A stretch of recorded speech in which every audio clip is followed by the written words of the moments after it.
79 BMW as well, lovely classic shape there. That's the BMW V30 320i. There's actually a handful of those cars out there. They're all in the F-Class today. 6 of them out there on circuit. There's a lot of Z4s as well, I've noticed, and they don't look too bad out there, to be honest. They do look like a good fun car to drive, but I imagine in these conditions where it's getting wetter and wetter, it's a bit of a wake-up call when you stamp on the throttle.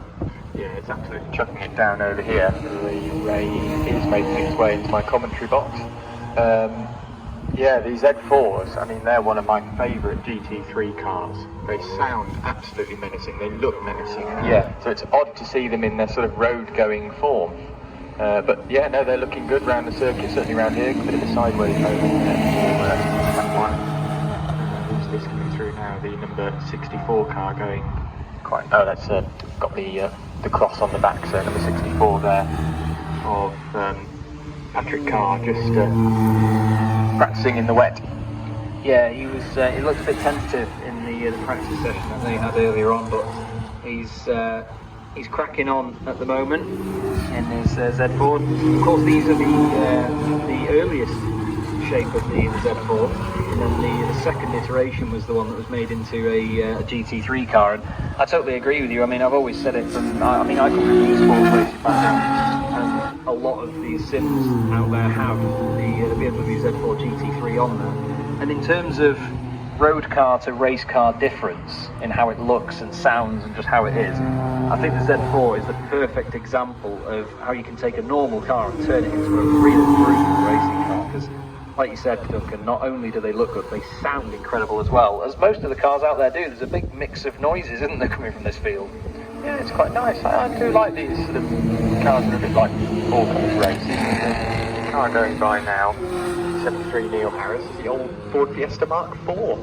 Yes, yeah, and I was actually going to mention before when we were talking about the Pumas, a friend of mine used to have one of those Fiesta Mark IVs and had a Puma engine in it with a straight pipe exhaust, and it was an absolutely, just a little pocket rocket. It was awesome fun to be around and sit in as well. It scared the life out of me, but yeah, very, very good, quick little car, and it was in the same colour as well, so it's almost like a bit of nostalgia. There's a newer Fiesta on the circuit as well, the number 61 car of Cliff Helen, and that's the Mark 7 shape, the ST180, and it sounded phenomenal earlier when I was watching it in practice this morning. Massive turbo whistle coming from the front of that car, fluttering like mad as well on the exit. So that's obviously been uprated from its usual ST180 status, as a lot of these cars have been. But it's interesting to see the different levels of racing modification they've had. And it was a Mark 5 Golf that's just coming through now, the 777 car. And it does just look like the road car with some stickers on it from the outside, but underneath, you know, it's been thoroughly worked on and completely transformed. Yeah, you can hear that as well. That Golf actually came through and on the downshift sounded very nice between Cobb and Seagrave. Another car I noticed that was a bit of a safety car style is the BMW E90 325i. That looked a bit out of place. And also going back to the Fiestas, we've got the three sort of, you could say, modern iterations of the Fiesta, because we've got the number 166 car, Richard Kemp. That's the Fiesta ST, I call it the bubble shape, the middle shape between the old style Fiestas, the 90s one, and the new style, so nice little range of Fiestas there. Yeah, it's almost like a homage to the evolution of the Fiesta in its time. It's the 166 of Kemp that's just gone through, like you say, Richard Kemp. That is the R5 Fiesta ST, I believe. The yellow, I think in that livery as well, the yellow with the checkered roof is actually one of the standard liveries that you can get that car in. It was one of the special editions that they brought out of that machine.